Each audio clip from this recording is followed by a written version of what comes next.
Bonjour à toutes et à tous. Dans cette vidéo, on va voir comment on va régler une chaudière fuel 2 allures avec 2 gicleurs et une pression pompe. Alors avant, je vais faire un petit rappel sur les chaudières 2 allures.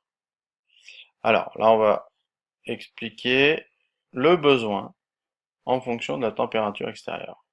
Donc là, on a, mettons, 20 degrés. Et puis là, on a la température de base qui dépend de la région. Donc nous, on dimensionne la chaudière en fonction de la température de base, c'est-à-dire que là, j'ai 100% du besoin, 100% de la chaudière, puissance chaudière. Par contre, plus je m'en éloigne, et moins j'ai besoin de puissance. À 20 degrés, j'ai plus besoin de rien, puisqu'il n'y a plus besoin de chauffer. Donc dans une chaudière, une allure, un seul gicleur, une seule pression pompe, et quand elle se met en route, elle envoie 100% de la puissance. Voilà. C'est-à-dire que si je suis à cette température extérieure, voilà mon besoin, et voilà ce que j'envoie comme puissance. Donc, ce qu'on va essayer de faire pour des grosses puissances de chaudière, c'est de faire une deuxième allure. Une deuxième allure, c'est-à-dire qu'on va jusqu'à une certaine température extérieure. Voilà, donc je redessine, température de base. Là, c'est 100% de la puissance qui est demandée. Hop, et là, c'est la température qu'on appelle de non-chauffe. La température à partir de laquelle on arrête de chauffer. Donc on va se dire, à partir de cette température, mettons 0 degré, jusqu'à cette température, hop, on va être à par exemple 40% de la puissance. 40% de la puissance, voilà.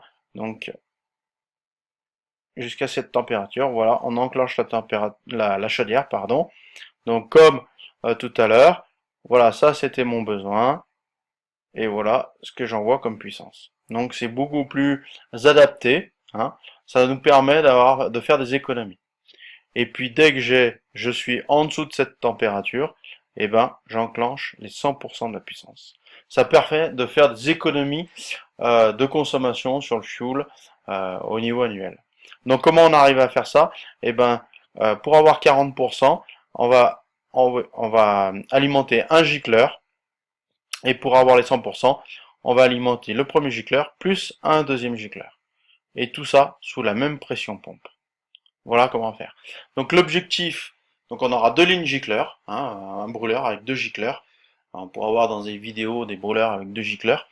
Donc ça permet d'optimiser un petit peu de mieux adapter la puissance de la chaudière en fonction de la température extérieure.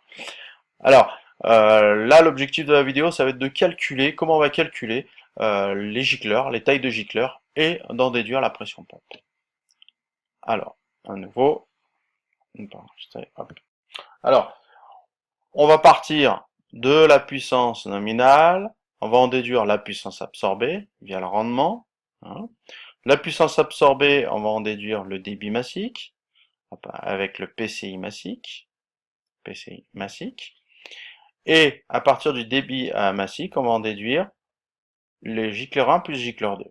La somme des deux gicleurs. Et après, en fonction de ce qu'on veut pour le premier gicleur, s'il doit assurer 40% de la puissance nominale, 50 ou 60%, on va en déduire le premier gicleur et le deuxième gicleur. Voilà. Une fois qu'on a fait ça, à partir de la puissance absorbée, on va en déduire le débit volumique US. Et à partir de ça, plus ça, on va en déduire la pression pompe, qui sera égale au débit US divisé par G1 plus G2, G1 plus G2, au carré, ça c'est la formule que vous connaissez, fois 7. Voilà. Donc on va prendre un exemple. On va prendre un exemple, on a une puissance nominale de 250 kW. Donc c'est pas les mêmes puissances. Hein. Un rendement de 90%. 90%. Donc on en déduit la puissance absorbée.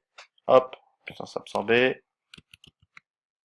Donc 250 divisé par 0,9 égale 278 égale 278 kW. On en déduit le débit massique, c'est égal QM égale 278 divisé par le PCI massique 11,9. Hop, divisé par 11,9.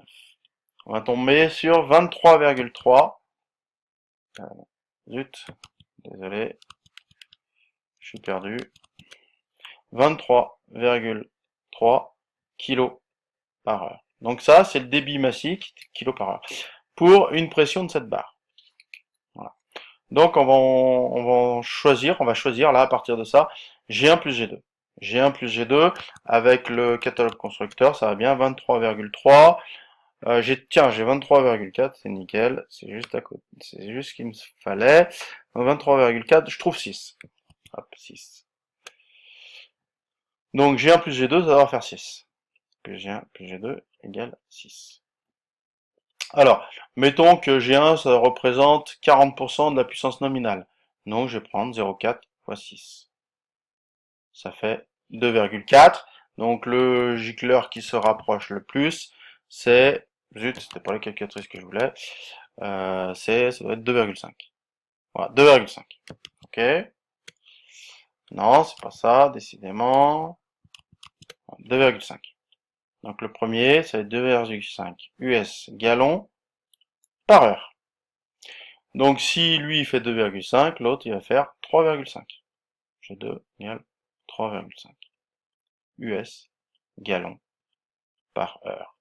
Donc on peut vérifier le pourcentage. Le vrai pourcentage, on sera peut-être pas loin des 40. Donc le pourcentage de G1, bah, ça va être 2,5 divisé par 6. Ça représente, toc, 2,5 divisé par 6. On est à 41%, à 42%, donc on est vraiment à côté, quoi. Donc c'est bon, ça nous va bien. Ok, donc ça c'est la somme des deux gicleurs, ça fait 6 US gallons par heure. Donc ça, maintenant on va en déduire le débit US calculé pour cette barre. Donc on divise par 10 pour trouver 27,8 litres par heure. Et après, on va diviser 27,8 divisé par 3,785 égale 7,34. 7,34 US gallons par heure. Donc ça, c'est pour cette barre. Et là, maintenant, ça, c'est pour la pression supérieure ou approchant. Le 6, c'est pour approchant les 10 bars. Donc là, maintenant, il nous reste plus qu'à calculer la pression du réglage de la pompe. Donc ça va être le 7,34 divisé par le 6 au carré, hein, c'est G1 plus G2, hein, QVS, QUS, c'est ce qu'on vient de calculer, divisé par G1 plus G2, c'est ce qu'on a choisi, fois 7. On calcule. Donc, divisé par 6 égale au carré fois 7. On trouve une pression de 10,5 bars. Voilà. Donc, on va avoir deux gicleurs, un gicleur de 2,5 US gallons par heure, un autre gicleur de 3,5 US gallons par heure, sous une pression de 10,5 bars. Si on enclenche le premier gicleur, on sera à 42% de la puissance nominale. Si on enclenche les deux, on sera à 100% de la puissance nominale. Donc voilà comment on fait pour choisir les gicleurs et en déduire la pression pompe. Hein, on calcule le débit massique. À partir du débit massique, on choisit les deux gicleurs et ensuite on calcule la pression pompe avec toujours la même formule. Voilà, donc si vous avez des questions par rapport à cette vidéo, comme d'habitude, n'hésitez pas. Sinon, bonne journée.